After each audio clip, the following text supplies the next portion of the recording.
You weren't concentrating, Thomas. Lucky for you that the buffers were there. That's what buffers are for, to stop engines from crashing. What are you doing in the sheds, James? I'm feeling a little blue, which isn't so hot when you're red.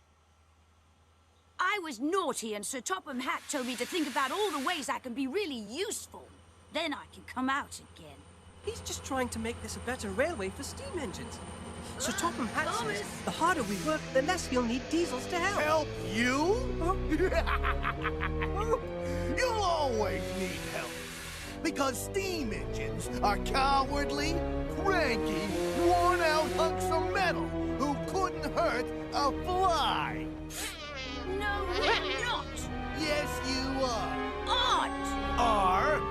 Now, I've come back to find a lost steam engine. I'm gonna destroy her and dominate you. And then you'll be nothing but useless scrap. Right, Pinchy? Thick woolly stinker. We're really useful engines.